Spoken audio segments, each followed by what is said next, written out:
Welcome to Aspect Art.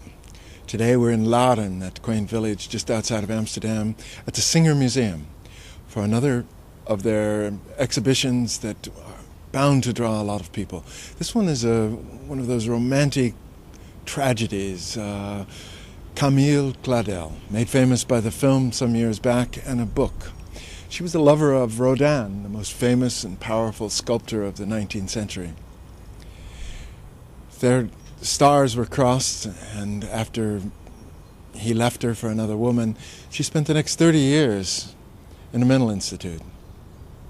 Her art totally eclipsed.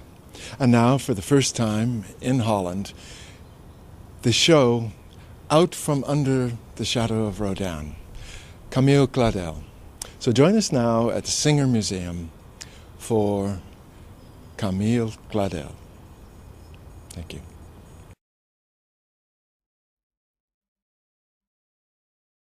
Good morning, Arda. We're here today for the Camille Claudel show. Now, most people know her from either the novel or the film about her. Could you tell us a little about her life and why she's important enough to have a big exhibition at the Singer?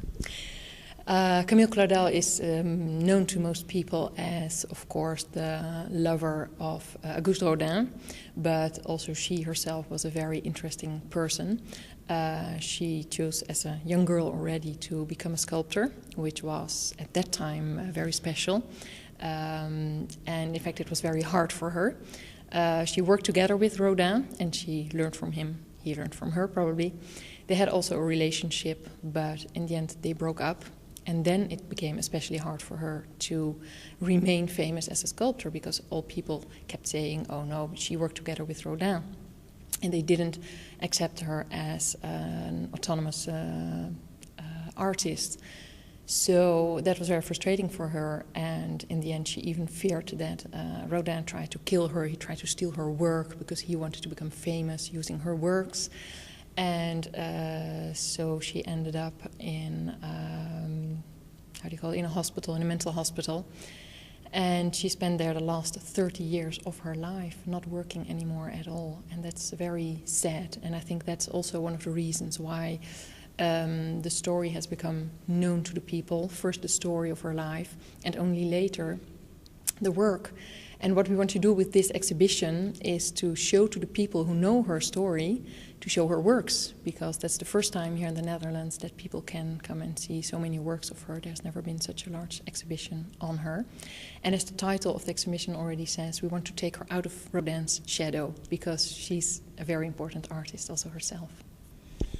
Now, her family gave her some support. I believe her brother was somehow involved. Could you tell us a little about her family background and how it must have been quite a thing to say, I'm going to be a sculptor, when she came from a somewhat well-to-do family?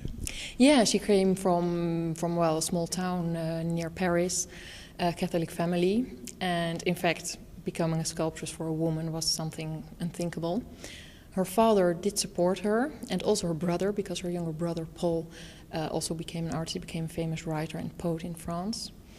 But when she got a relationship with Rodin, especially her brother, he didn't approve of that. He didn't like Rodin at all.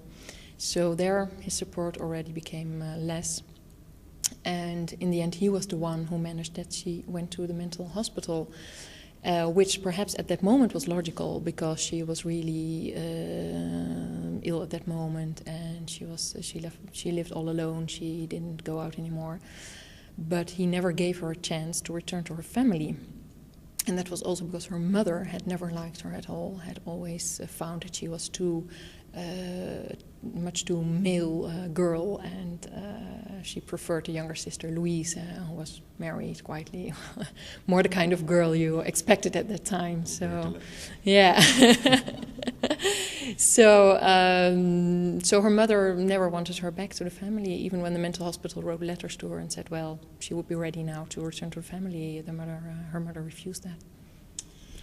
It was, in fact, it seems very tragic. But she did have a moment in which she became very notorious or famous in her own way, when she met a famous composer at that point and did a sculpture of which you have a number. Could you tell us a little about that story? Yeah, that is one of the mysteries of the life of Claudel, which is full of mysteries. That was a relationship with Claude Debussy. She met him in about 1890, but we don't know if it was just friendship or they had really a relationship or that he wanted a relationship but she didn't want it. We are not sure about that. What we do know is that they knew each other, and Camille made a sculpture which is called La Valse. And we know that Claude Debussy has always had, for his entire life, a version of La Valse in his possession. So he must have liked her work, and perhaps she was inspired by his valse to make her sculpture, or perhaps he was inspired by her valse. Well, you can... You have a number of different versions of it, even a gold one here. Was it reproduced a lot during that period of time? Yes, because it had lots of success. It was one of her sculptures which was very successful at exhibitions. So she made several versions, and so it was made in bronze. Yeah.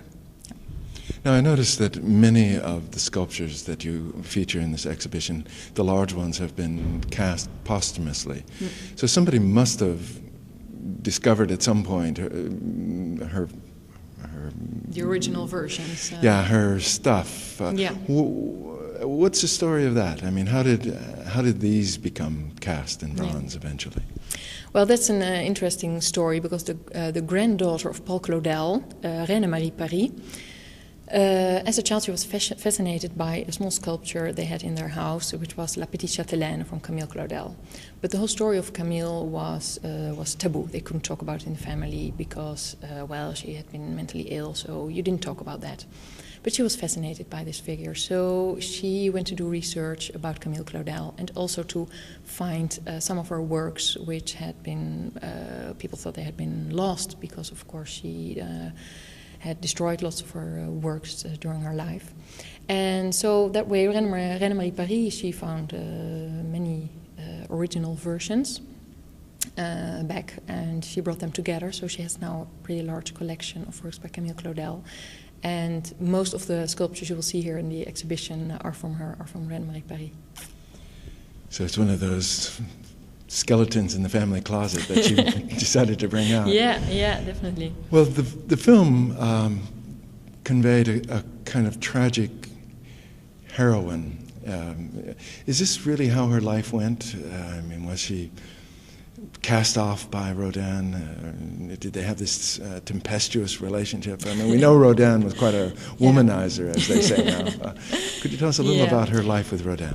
Well, as I said, there are many mysteries in the life of Camille Claudel, so we don't know, of course, everything. But also she must have been pretty hard to live with as a person.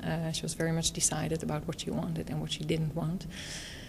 Yes, I think the film, of course, is a bit romanticized, but her life was indeed as dramatic.